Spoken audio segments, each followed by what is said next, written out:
Hello, what is going on, guys? Welcome back to the channel. So I'm going to be comparing these two price-worthy smartphones in the budget segment, the Tecno Pouvoir 4 and the Tecno Spark 5. I strongly have a feeling that someone out there is looking up to this comparison, and I also trust it is timely. So before you make that decision, please stick to this video to the very end so you can make the best purchase decision. And if this video gets to you for the first time, please kindly click the subscribe button just below your thumb. It is totally free.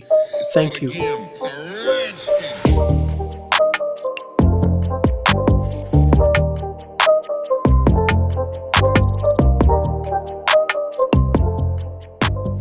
Starting with the price difference, the Pouvoir 4 is priced at 55,000 naira or $140.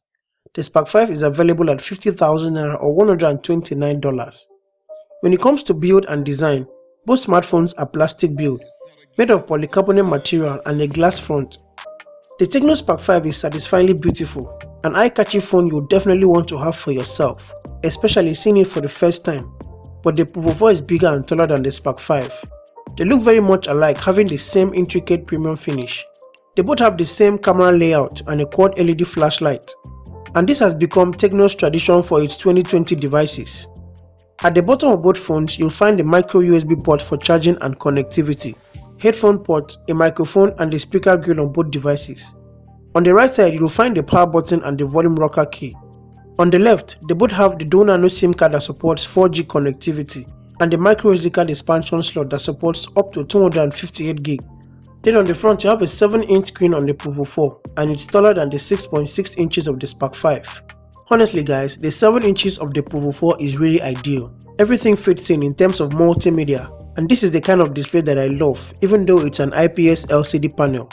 The colors are well represented. The Spark 5 has a dot-notch display with a resolution of 720 by 1600 pixels. The Pouvoir 4 sports a water drop notch and a resolution of 720 by 1640 pixels. Both devices have no difference when it comes to display, except for their screen sizes. So if you're needing a good budget phone at this price range that would consume media content, these phones are recommendable. I also love the smooth responsiveness of both devices, but they are not one-hand usage smartphones. On the performance end, both devices comes with a MediaTek Helio A22 chipset, a flexible processor that is efficient and also fast. Both of them clocked at the same processing speed of 2.0 GHz. The Spark 5 comes with a 2GB of RAM and a 32GB of internal storage. The Pouvoir 4 sports 3GB of RAM and also 32GB of internal storage. These phones are not dull in any way, and of course you shouldn't throw in heavy applications on them. But if you do, the results could be surprising, like launching heavy games on both devices. They both support gaming very well with the PowerVR GA320 graphic chip available on both devices. But for PUBG game lovers, please play the game on low settings, or else you top up your wallet for the bigger boys. Another noticeable factor is that both smartphones do not hit at all, even with multiple background apps and also gaming. Apart from gaming, multitasking is just normal on both devices, and that's fair enough for a smartphone. But when it comes to fingerprint unlock, both smartphones are on the same pace. Powering the Pouvoir 4 is a 6000 mAh battery. Honestly, I was thinking since it's an upgrade over its predecessor, I thought it'd be a 6500 mAh battery. Hopefully the next Pouvoir lineup should have such upgrade. The Spark 5 is powered by a 5000 mAh battery, which is also not disappointing at all. Now the fact is, depending on your usage, these smartphones have long-lasting battery life with no fast charge abilities. So get your phone charged to 100% and you're good to go. On the camera end, both devices have same camera lenses. A quad camera combination of 13 megapixel main lens on the Spark 5 and also on the Pouvoir 4. A 2 megapixel macro and a 2 megapixel depth and a QVGA camera. So which one looks different in terms of quality? These are regular daylight shots, detailed and clear. For you to have a good shot, it demands stabilization and also good light conditions. They both define their images so well and you'd barely spot the difference in their image qualities. But taking a closer look, the Spark 5 has good contrast level over the Pouvoir 4.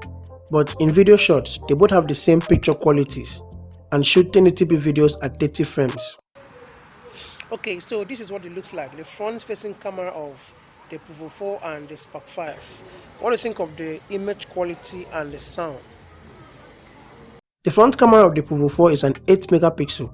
The Spark 5 is also an 8 megapixel lens with good looking images, although quite overblown, but it is good. So which image quality will you prefer? The Pouvoir 4 or the Spark 5? Both of them are 8 megapixel lenses. The bottom line here is that these smartphones are very good. You can do all the things you love to do for a much longer time without having to think about running out of battery life. You can also play around with the dark mode or go through some customizations you desire through the settings. The Pouvoir 4 brings a cinematic view experience if streaming and gaming is your thing. The 7-inch screen has got you covered. So should you buy the Spark 5? I really wish the Tecno Spark 5 could have been more.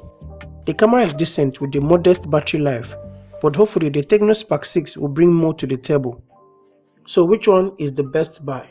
The Tecno Spark 5 or the Tecno Pouvoir 4? Both of these smartphones are best choices and their prices will not bore your pocket. But if you're looking for something much more better in this price range, I recommend the Tecno Camon 15 Air and also the Infinix Hot 9 and the Hot 9 Play. These are good budget devices also at this price. I'll leave a link in the description below so you can check out these other smartphones as well. Thank you so much guys for watching and sticking to the end of the video. I would like to share in your thoughts as well. Please drop a comment below.